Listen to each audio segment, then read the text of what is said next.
কৌশলগত অংশীদারিত্ব থেকে ব্যাপক কৌশলগত সহযোগিতামূলক অংশীদারিত্বে উন্নীত হতে বাংলাদেশ ও চীনের মধ্যে ২১টি সমঝোতা স্মারক ও চুক্তি এবং ৭টি ঘোষণাপত্র স্বাক্ষরিত হয়েছে। এছাড়া ২টি সমঝোতা স্মারক নবায়নও করা হয়। বেজিং সময় দুপুরে গ্রেট হল অব দ্য পিপলে বাংলাদেশের প্রধানমন্ত্রী শেখ হাসিনা এবং চীনের প্রধানমন্ত্রী লি কিয়াং এর নেতৃত্বে অনুষ্ঠিত দুই দেশের প্রতিনিধি দলের বৈঠক শেষে এসব চুক্তি সমঝোতা স্মারক ও ঘোষণাপত্র স্বাক্ষরিত হয়। এর আগে সকালে গ্রেট হলে এসে পৌঁছলে শেখ হাসিনাকে স্বাগত জানান চীনের প্রধানমন্ত্রী লি কিয়াং। বাংলাদেশের প্রধানমন্ত্রীকে এ সময় রাষ্ট্রীয়ভাবে অভ্যর্থনা জানিয়ে লাল গালিচা সংবর্ধনা ও গার্ড অফ অনার প্রদান করা হয়। দ্বিপাক্ষিক বৈঠকে রোহিঙ্গা ইস্যু ছাড়াও দুই দেশের মধ্যকার ব্যবসা বাণিজ্য, বিনিয়োগ, দ্বিপাক্ষিক সম্পর্ক ও সহযোগিতা সহ আঞ্চলিক ও আন্তর্জাতিক বিভিন্ন বিষয়ে আলোচনা হয়। বিকেলে একই সাথে চীনের প্রেসিডেন্ট শি জিনপিং এর সাথে প্রধানমন্ত্রী শেখ হাসিনার বৈঠক অনুষ্ঠিত হবে।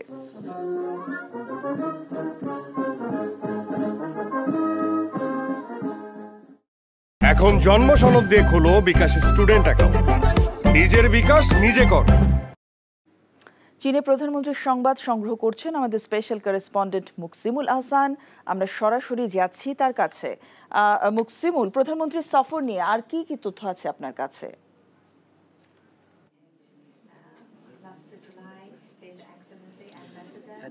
প্রধানমন্ত্রীর সফর নিয়ে এই মুহূর্তে আমার কাছে যে তথ্যটি রয়েছে, প্রধানমন্ত্রী চীনের যে উচ্চ পর্যায়ের সরকারি মন্ত্রী এবং যে ডেলিগেট আছে তাদের সঙ্গে বাংলাদেশের সফররত যে টিম প্রধানমন্ত্রীর নেতৃত্বাধীন তারা বৈঠক শেষ করেছেন।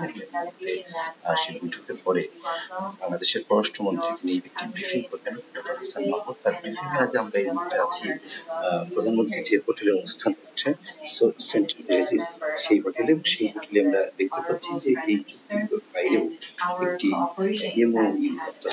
স্মারক স্বাক্ষরিত হচ্ছে।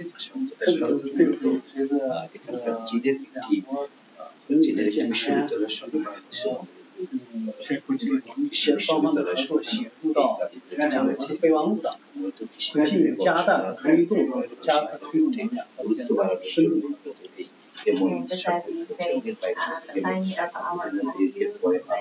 প্রোগ্রাম আছে। বিশেষ করে বিকেলে গ্রেট হলে প্রধানমন্ত্রীর যে অনুষ্ঠানটি রয়েছে চীনা প্রেসিডেন্ট শি জিনপিং এর সঙ্গে, সেই অনুষ্ঠানটিকে ঘিরে এক ধরনের আগ্রহ তো রয়েছে, এই কারণে বাংলাদেশের অনেকগুলো সম্পর্ক রয়েছে।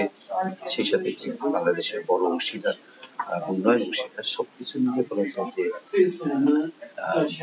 একটা বাংলাদেশের প্রধানমন্ত্রীর সঙ্গে চীনের রাষ্ট্রপতির যে বৈঠকটি, সেটিতে হয়তো তাদের দুজনের ভিতরে যে বৈঠক হবে সেখান থেকে অনেকগুলো বিষয় উঠে আসবে এবং সেই বৈঠকের পরে একটি নৈশভোজেরও আয়োজন করা হয়েছে।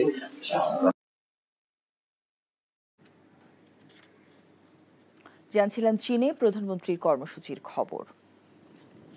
ভালোবাসাটা কি জানো? ১ মণ দুধের মধ্যে ১ ফোঁটা গরুর চোনা।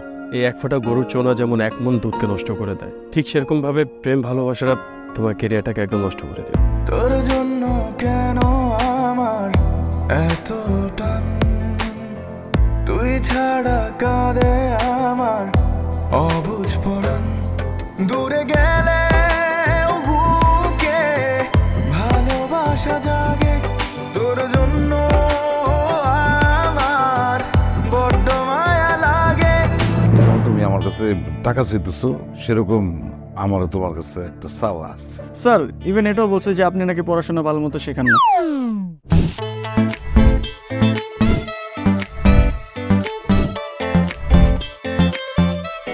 অল্প বয়সে জীবনের সরোবরে ভালোবাসা নামক একটি চোঙা ঢুকিয়েছে, তারপর থেকে আমার জীবনটা নষ্ট।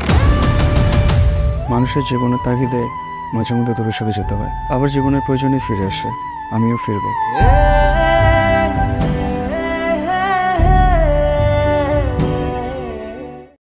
এখন জন্ম সনদ দিয়ে খোলো বিকাশ স্টুডেন্ট অ্যাকাউন্ট। নিজের বিকাশ নিজে কর।